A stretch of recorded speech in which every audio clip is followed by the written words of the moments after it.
This episode is brought to you by LifeLock. Between two-factor authentication, strong passwords, and a VPN, you try to be in control of how your info is protected. But many other places also have it, and they might not be as careful. That's why LifeLock monitors hundreds of millions of data points a second for threats. If your identity is stolen, they'll fix it, guaranteed, or your money back. Save up to 40% your first year. Visit LifeLock.com/podcast for 40% off. Terms apply.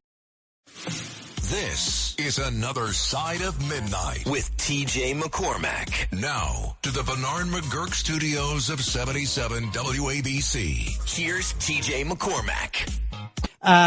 Good morning. Hello there, friends. It's 3:08 here on 77 WABC. It's Another Side of Midnight. I'm TJ McCormack, and I do remember being on I-15. Gina, if you're listening, if you're still there, Gina, that was for you because, man, when Radar Love would come on and I'm out there in the middle of the desert at midnight 09, bam, I would make up some time.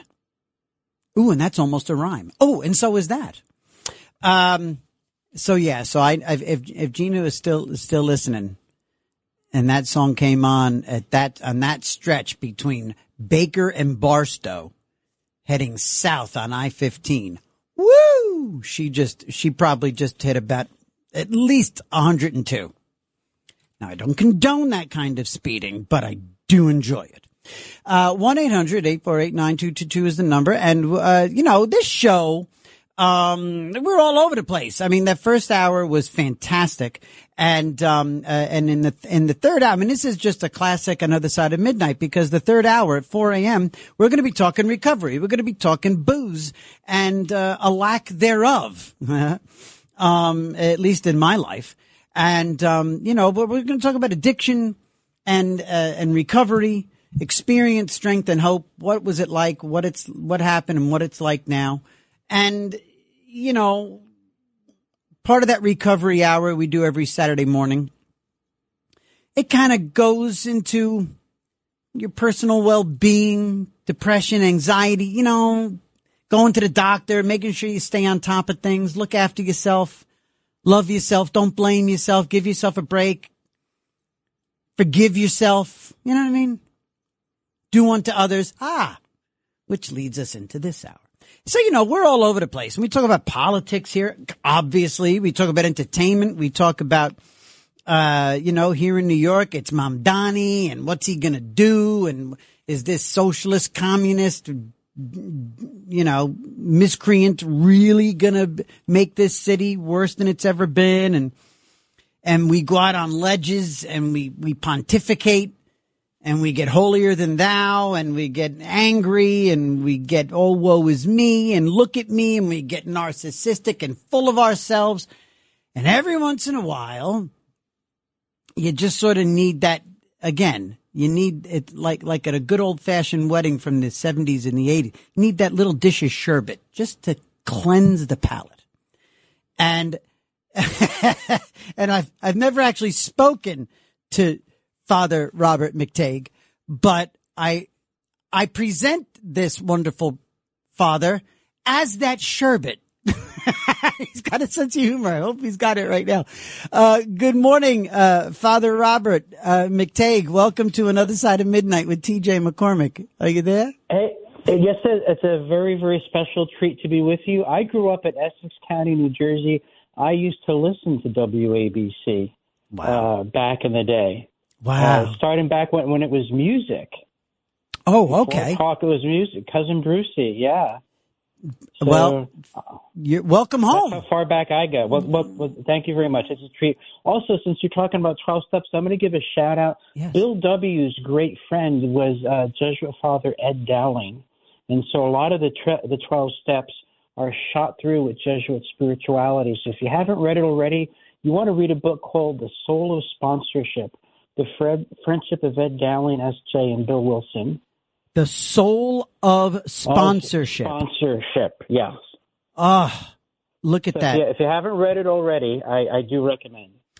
Father, right off the bat, you are paying dividends to this program and to this recovering alcoholic. Thank you so much for that. Well, I owe it to you because you said my name right on the first try. That's Look at that! rare. I was Hey, listen, my mentor is our common connection. My dear buddy and radio professional John Harper is one of the absolute best living broadcasters in America today.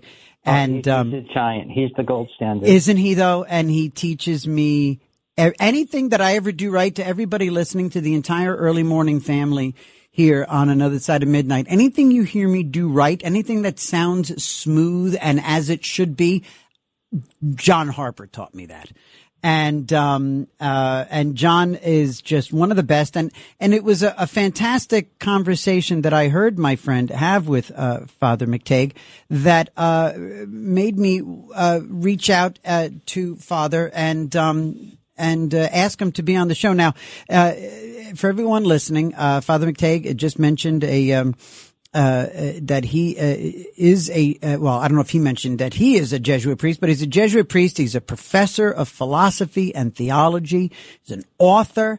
And what I'd like to talk about, Padre, is the fact that, we live, you heard me just say, we live in this society. Politics is part of the culture, entertainment, you got, things that push us and pull us. Some of it's healthy, some of it's not. The lines are all blurred between faith and politics and societal norms and things that we're supposed to aspire to, things that we're supposed to push away, and so everything seems to merge and blur and ebb and flow. And so, first things first, I want you to, we just coming out of the Independence Day season, and you Right. told a great story about how you spent the 4th of July. Sure. Could you please relate that to the audience here on Another Side of Midnight? Sure. Be happy. I had the privilege of an especially Catholic 4th of July. Among the guests that I was with were about 15 or 20 nuns, a Dominican priest, and a bishop. And 4th of July was a Friday. So, as Americans, we're all looking forward to hamburgers and hot dogs. But this is a very Catholic group. And we don't eat meat on Fridays, even when it's not Lent. They're old school. So we had fish burgers. We had grilled fish burgers. And it was all kind of wholesome and wonderful and so on. And then as it got darker, we put out a fire bowl and we sang patriotic songs. We sang, all the verses for God Bless America and so on. We stood up and put our hand over our heart for the national anthem, all the verses. And then when the sun was fully down and it was time for night prayer, we stood in front of a statue of Mary and sang the Salve Regina in Latin, which is the best way to do it. And so it was very patriotic and wholesome. And we had people from all over the country, age groups and so on.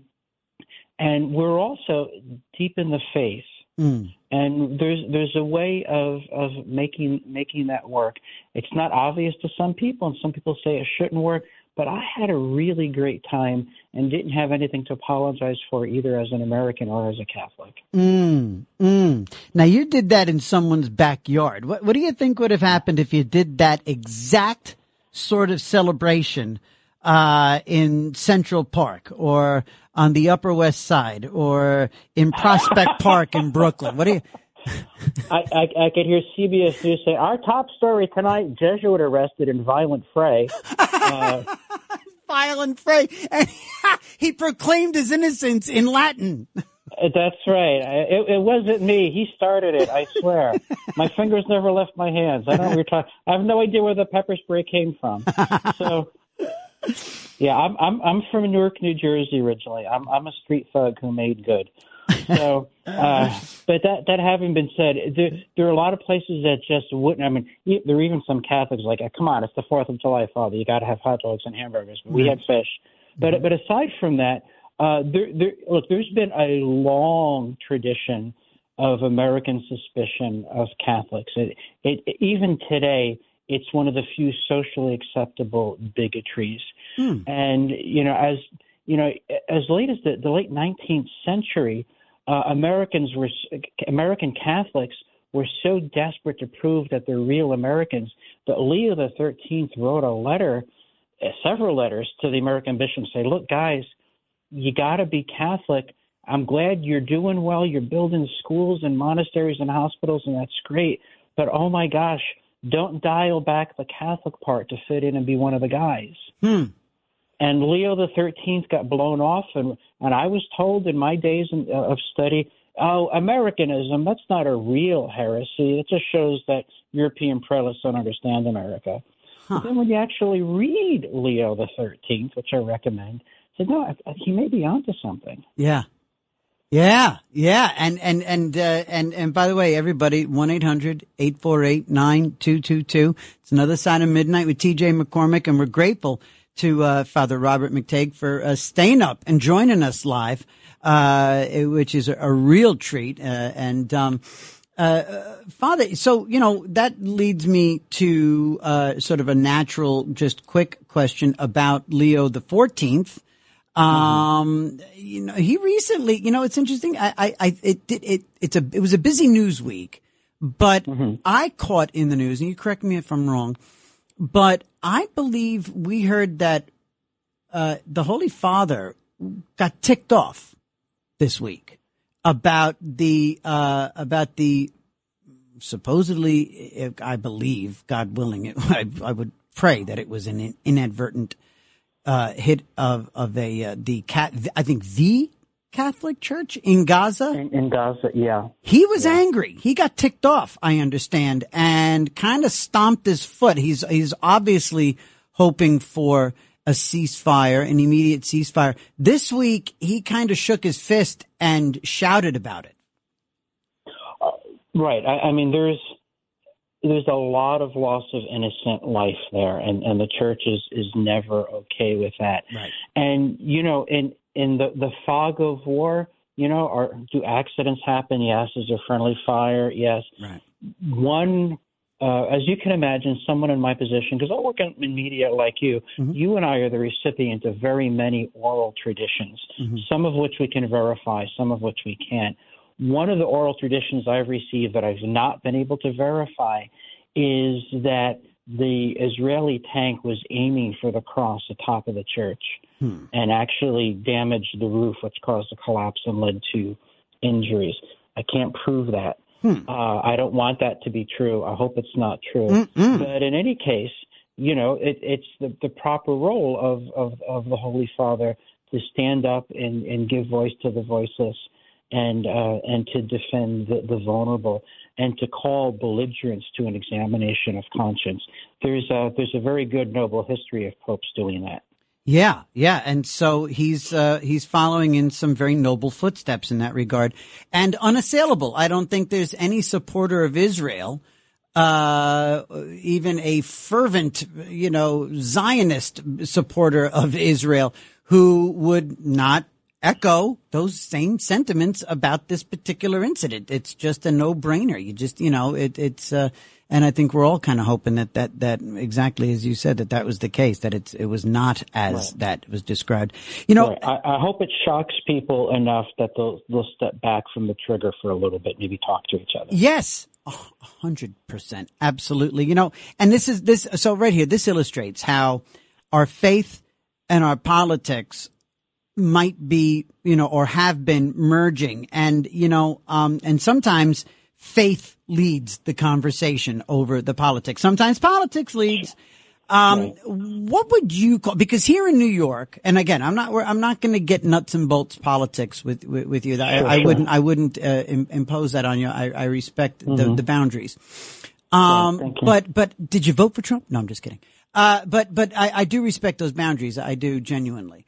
That being said, here in New York, we're looking at a young upstart, Mamdani, who, sometimes his politics leads him because, he's a politician, but we've heard some very disturbing things that are faith-based come from this young upstart. And therefore the conversation has been led by faith sometimes. The political conversation here in New York is being led by faith every now and then, inextricably because of this candidate and what he espouses, both politically and faith. So let me ask you, what would you say is Christian or Catholic, but Christian patriotism? Okay. We have to kind of shimmy our way back up the tree. Let's start with justice. Yeah. Justice is a virtue of right relationship with others, either as individuals or in groups, and to give to each his due, what is owed. Piety is a subset of justice, and justice involves duty and reverence to God, to parents, and to country.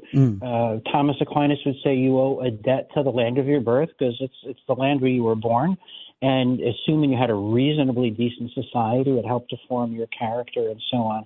And patriotism specifies piety in relation to national heritage, obedience to just laws, working for the common good. And I want to pause for a second, TJ, because a lot of Catholic speakers talk about the common good, and I suspect what they really mean is redistributing other people's wealth after it's been collected by men with badges and guns. And then after we redistribute it to people we like, then we take our cut for administrative purposes. TJ, you've been at those masses during the prayers of the faithful where someone says, "Oh, Lord, now that we've identified another human need, in thy mercy, raise up a mighty federal program so that we can work as an NGO as our Lord commanded." Amen. So that's not what the common good means. The common good means forming a society that makes it easier to live and die as a saint.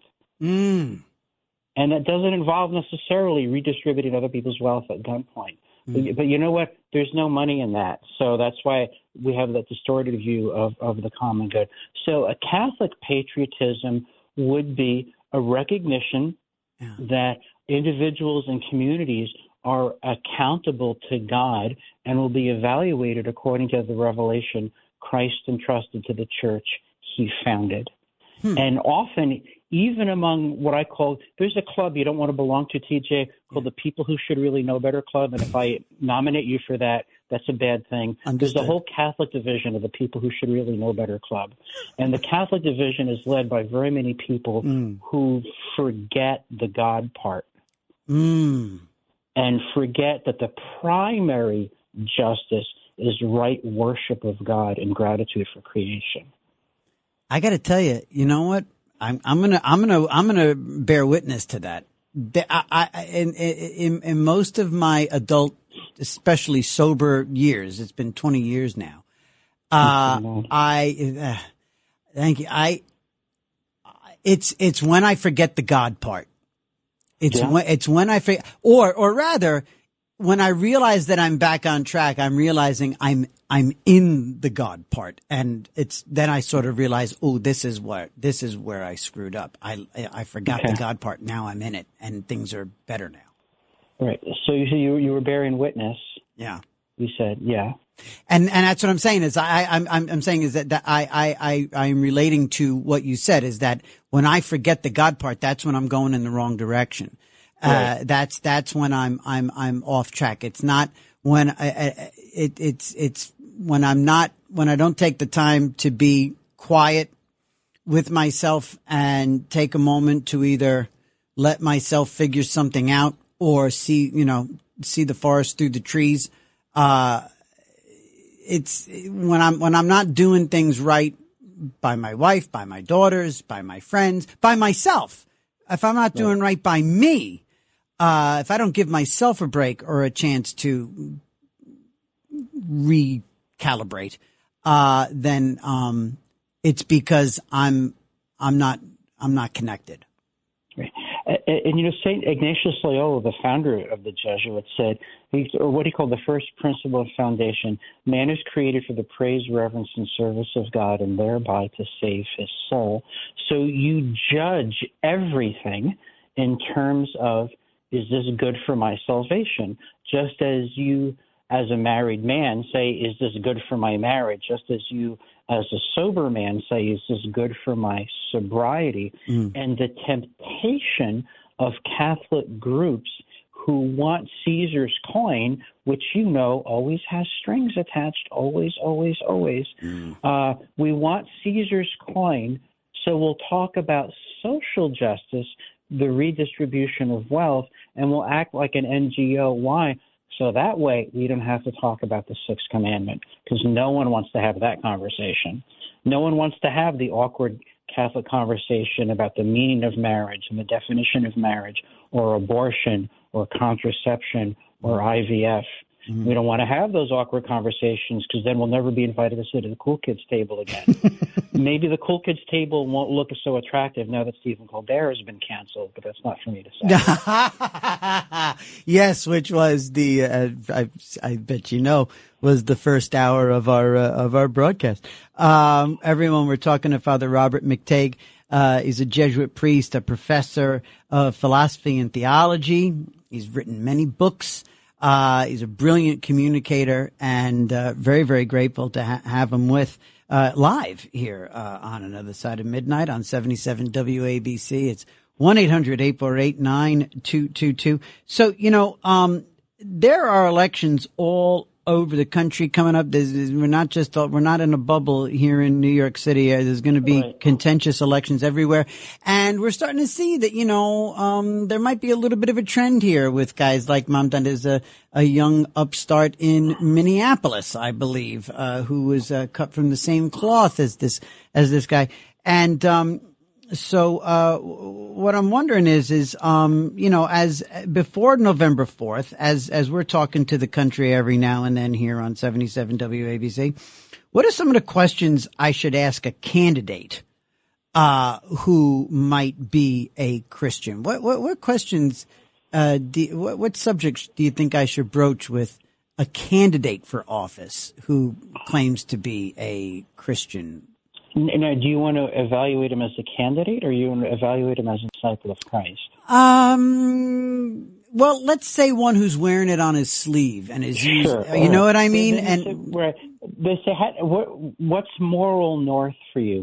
What are your moral compass points? What are the stars you steer by? Be specific. What's moral north? Okay, because north? In moral life, there's black and white, good and evil. There's love your kids, don't eat grandma, and those are things that can't be negotiated. Right. All right. Yeah. And then there's legitimate gray. So you have kids, you have an obligation to educate your kids. Okay, that's non-negotiable. What's the best way to educate your kids? That's legitimate gray. That's a prudential matter. But you evaluate that not randomly, but by your fixed moral compass points. I want to find out what his moral compass points are. I want to start with that. I want to know what his plans are to protect the most vulnerable members of society. I taught medical ethics for many years, and I said we're only as safe as the most vulnerable member of our society, which means we're all basically screwed because we tolerate the slaughter of the unborn. And if we're not willing to talk about that up front, right? And how do you feel about spending other people's money? Does it make you uncomfortable? Right. Do you pray for guidance before you spend other people's money? Those are the types of questions I would start to ask. Very cool. Padre, do you mind? I've got to take a quick break. When we come back, would you be cool taking a couple of calls? We have a couple of people with questions for the Father. That'd be wonderful. Of course, Thank you. Great, Excellent. Look at us. We're doing Real Talk Radio here, Father. How about that? Look at that. Everyone, this is Another Side of Midnight with TJ McCormick. That'll be me.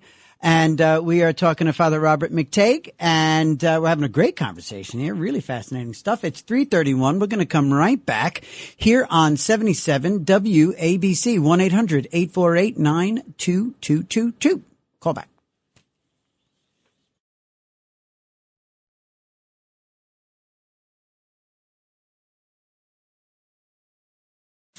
All night long.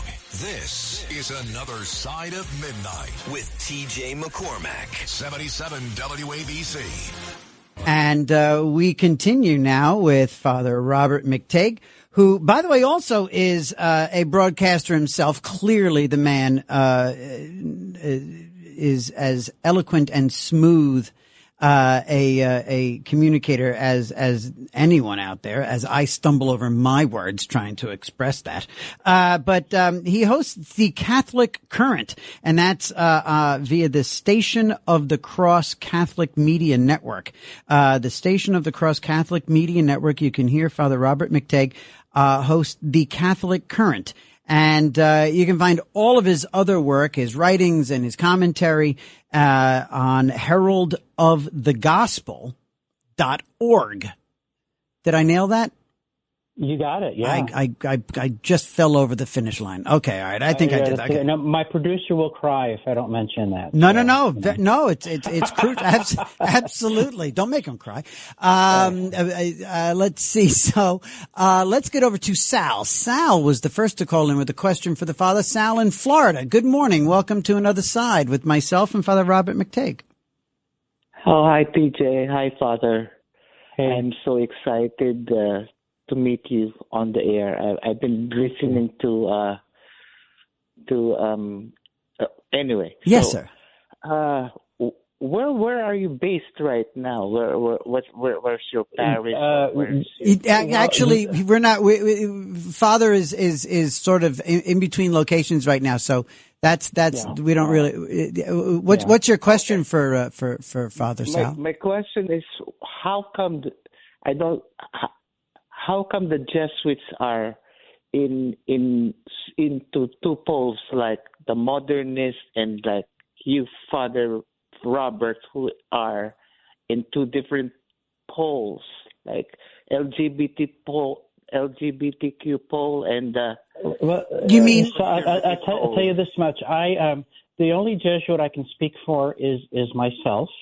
Mm-hmm. And as a Jesuit, I was formed by the spiritual exercises of St. Ignatius Loyola, and I try to evaluate all of my life and all that I see and experience in light of the spiritual map that St. Ignatius Loyola gave me in the spiritual exercises. Now, I do that imperfectly because I am acutely aware of the fact that I'm a sinner. At the end of a broadcast, I always ask people to pray for me because I am a sinner. And what I promote is not myself or my personal opinion, but what Christ has entrusted to his church, then handed on to me, and I spice it and flavor it and color it in light of the spiritual exercises of St. Ignatius, which is the founding document and and map for all of Jesuit life. And I try every day, with the grace of God, to live that charism as best I can. And one of the reasons why I'm into broadcasting now is Jesuits have always been very much involved in the ministry of the word, always using the latest technology from the printing press back in the day to radio. We were early adopters of radio, mm-hmm. and now it's satellite technology as well. So I ask you to pray for me and all my Jesuit brothers, because we've got very high standards to live up to. You do indeed. You do. It really is such a calling, especially in your order. It really is something else in your community. James in Queens has a question for Father McTeigue. You're on Another Side of Midnight with TJ and Father McTeigue. You know what? I love. I never tuned this show before, but I love both of you guys. Thank you. I've been going on. Thank you. I've been going on a retreat once a year for the last 30 years. Very good. And one of my favorite friends is Jesuit priest. Good. Well, we encourage brand loyalty. Having time out for brand loyalty. I'm a Volvo guy, and most of my priests are diocesan. But go on. Wait a second. I go to a Franciscan high school. Okay. Well, I don't judge. I've heard of them. No, those are good people too. I'd like it noted for the record that a priest made me snort laugh. I actually honked just now And Dear diary today. Dear diary today. James, did you actually have a question for the father? Not really, but my mother, that's where I got it from, I guess. Mm-hmm. She loves the Jesuits. She said, those Jesuits, they are the smartest guys in the world. Yeah, they are. They are. And they know it too, James. They know it. There's a certain arrogance about them. Sometimes it's an aw shucks arrogance. We're just acutely aware of the grace of our vocation. Look at that. Look at that. Yeah, how about that? You threaded that ego needle pretty well there, Father. Yeah. There's a story of a nun who worked at Jesuit headquarters in Rome for many years. And they said, Sister, what's it like spending all the time with all those Jesuits? And she smiled knowingly and said, the Jesuits, oh, yes, the Jesuits. They know everything, but nothing else. So there's a certain degree of wisdom. Oh, my God. Yeah. Oh, Father, you're good. Let's get over to, you know what?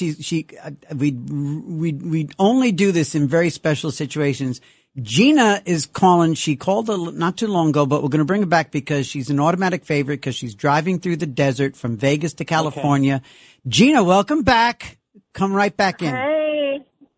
Hey, Father. Thank you so much. I'll tell you what.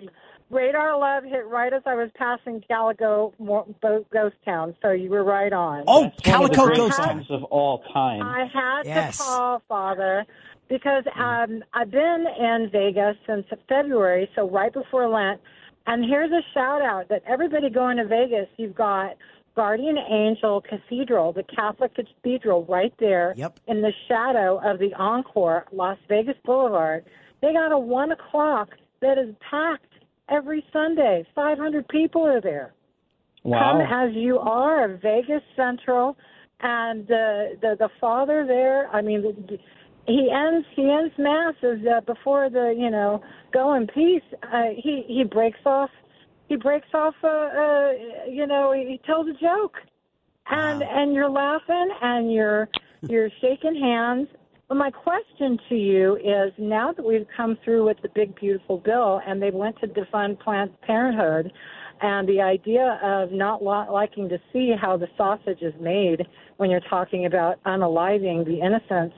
And I love the fact that all over Las Vegas there's billboards saying 9-week-old babies have fingerprints.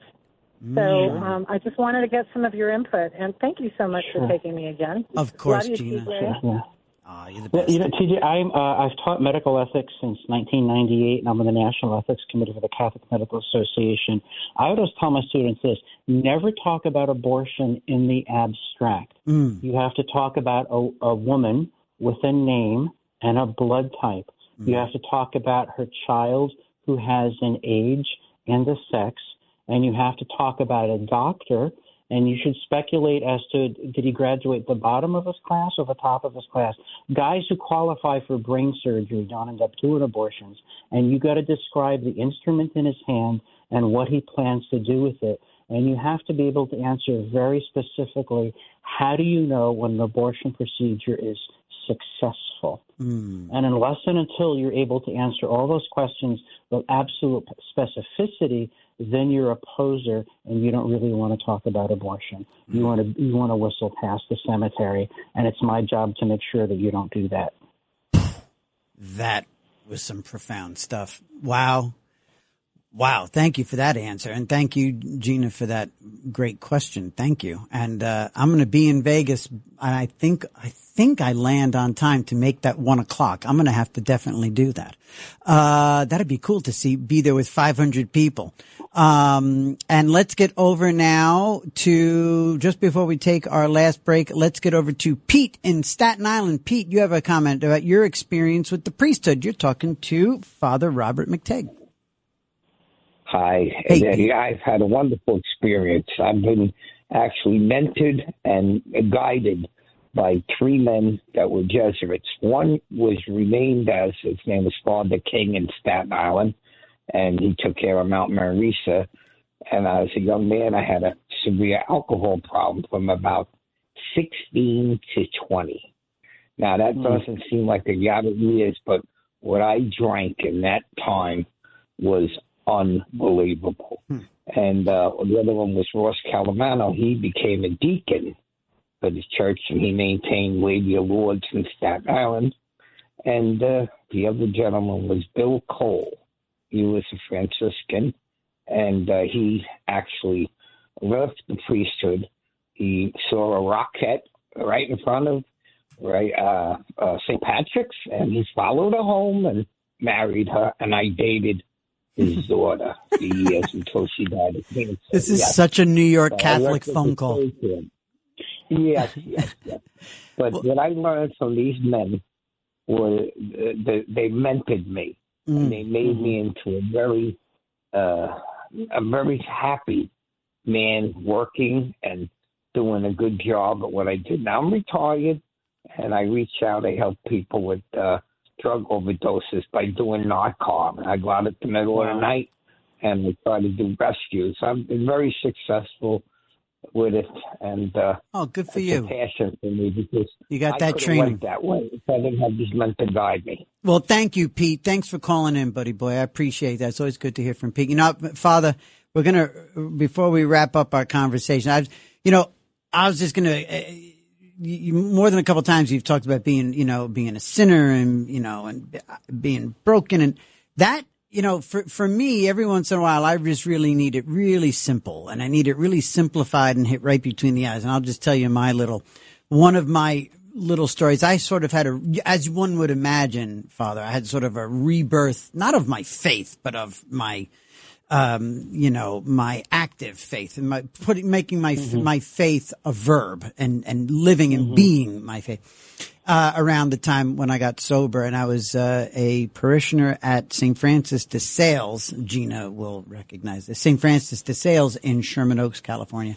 And there was a funky priest. This guy, I never saw him in a collar. I don't know what order, what community, I don't know what. He wore a Hawaiian shirt and rode a motorcycle. He's one of those guys. You know what I mean? The priest they make a movie about, and and his name was Father Ken Deasy. I don't know if that rings a bell. Father Ken Deasy. And he came in and he gave like a Lent boot camp. He set up residency at St. Francis de. And the simple, and just one of the simplest things I ever learned. And you talk about like simple. This is literally mixing, water with flour to, I don't know, make matzah. It was simply this mantra of "Fix me, Jesus, fix me." If you know what I mean, like and an AA guy, a guy who, one of those old timers, like 50 years sober. Thank you, God, for everything you've given me. Thank you for everything you've ever taken away. And thank you for everything you've left me with.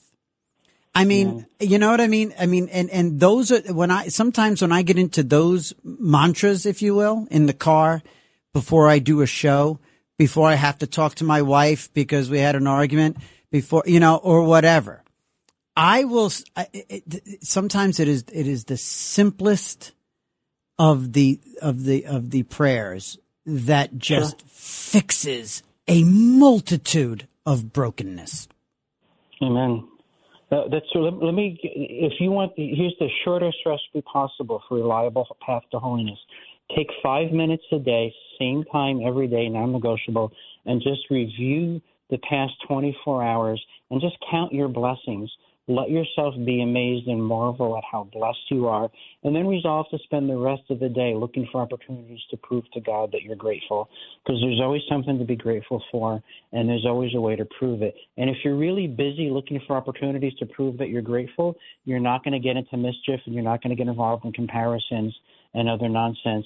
And if you're looking to prove that you're grateful, you're not going to get involved in self-pity. You know the self-pity story from AA, pour me, another drink. You don't have time to say that if you're busy looking to prove to God that you're grateful. Padre, if there is a first thing that I have been taught to say to someone who comes to me, because I'm always offering, I'm always making myself trying to be of service to other addicts. When I do hear from one or two, when I do find myself in a conversation, even here on the show, because in the 4 o'clock hour, our next hour is we do recovery hour. Sure. First thing I'll tell somebody is one of the first things my sponsor would ever tell me: sit down, and make a grateful list. Yeah. Which is basically what you just said. Make a grateful list, and then you realize that, here's another, this is something you're going to love this. This is something my sponsor says. Said, next time you're sitting around thinking, what's the point? What the heck is the point? You're the point. I love that. You're the point. And that is so universal. It cuts through everything. It's such a sponsory thing to say, you're the point. I love that. And that cuts through. You're the man whom God loves, and you have an obligation to treat yourself accordingly. Indeed. Oh, my gosh, this has been an amazing 50 minutes. Father, I am so grateful. Everybody, this has been Father Robert McTeigue. You can find him at heraldofthegospel.org, heraldofthegospel.org, and you can hear more of that fantastic, wonderful voice over on the Catholic Current, which you can find at the Station of the Cross Catholic Media Network. He hosts the Catholic Current. Father McTeigue, thank you, buddy. Thank you so much. You're a new friend, and I'm so grateful. Amen. It's a treat. Anytime. God's peace. I wish you well in your work. Yes, sir. Thank you so much. Have a wonderful Saturday.